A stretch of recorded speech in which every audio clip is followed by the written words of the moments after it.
ধর্মপ্রাণ মুসলমান না হয়ে এদেশের 90% যদি হিন্দু হইতো, তাহলে এই রাজনৈতিক দলগুলি সবগুলাই হিন্দুদের মতো আচরণ করত। এরা ধুতি পরতো, ধুতি, এরা তিলক চন্দন লাগাইতো, কারণ এরা জানে ধর্মপ্রাণ মুসলমানদের ভোট এখন এদের দরকার। এই রাজনীতি যারা করতে যায় নির্বাচনের আগে, এরা দাড়ি ধরে, টুপি ধরে, এরা বেশি বেশি নামাজ পড়ে, মাজারে গিয়ে শিরনি দেয়, মিলাদ মাহফিল করে, জনগণের মধ্যে একটা প্রভাব সৃষ্টির চেষ্টা করে। আমার মনে হয় এদেশের 90% মুসলমান যদি না হতো, ধর্মপ্রাণ মুসলমান না হয়ে এদেশের 90% যদি হিন্দু হইতো, তাহলে এই রাজনৈতিক দলগুলি সবগুলাই হিন্দুদের মতো আচরণ করত। এরা ধুতি পরতো, ধুতি, এরা তিলক চন্দন লাগাইতো, কারণ এরা জানে ধর্মপ্রাণ মুসলমানদের ভোট এখন এদের দরকার। ভোটের মাঠে এরা অনেক বড় বড় ধার্মিক, এক একটা দরবেশ, কি বিনয়ী, কি ভদ্র, কি সভ্য, মনে হয় জীবনে মিথ্যা কথা বলে নাই। সাধারণ একজন রিক্সাওয়ালাকে ডেকে এনে কোলাকুলি করে, কি মানবাধিকার, কি মানবাধিকার।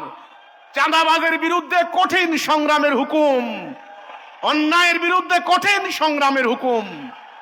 হায় রে মানবাধিকারের মানে বুলি, কি মানবাধিকার তাদের। নির্বাচনের আগে এক একটা ফেরেশতা, সাক্ষাৎ ফেরেশতা, আচার আচরণ, লেবাস, কথাবার্তায় মনে হয় যেন ফেরেশতা।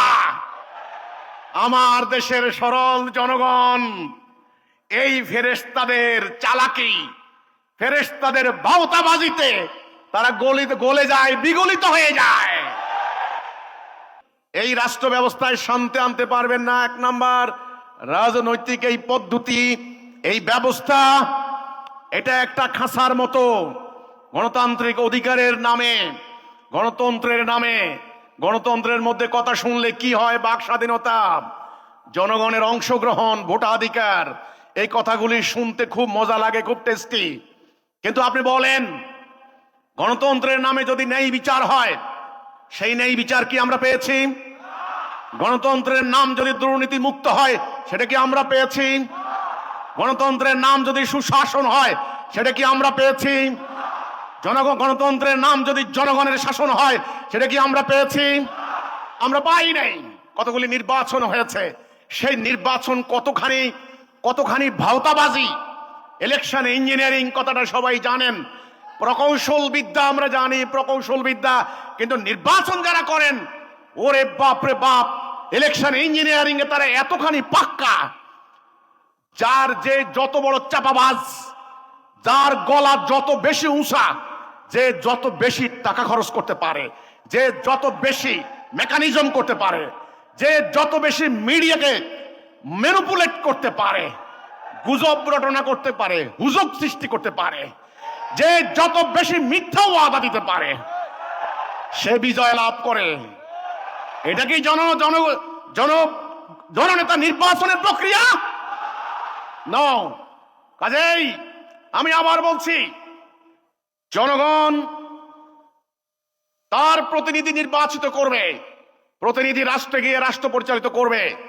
এই ক্ষেত্রে আমাদের কোনো আপত্তি নাই, আমাদের কোনো অবজেকশন নাই। আমরা বলেছি, বর্তমান যে রাজনৈতিক সিস্টেম, এই ব্যবস্থা সম্পূর্ণরূপে বাদ দিতে হবে। যত একদিন যাচ্ছে, নতুন নতুন রাজনৈতিক জন্ম হচ্ছে, দলের জন্ম হচ্ছে। একটা নতুন দল হচ্ছে মানে স্বার্থের জন্য নতুন ধরে কামড়াকামড়ি, মারামারি। কাজেই রাজনৈতিক এই প্রক্রিয়া দিয়ে রাষ্ট্রে শান্তি আসবে না, সঠিক নেতৃত্ব উঠে আসবে না।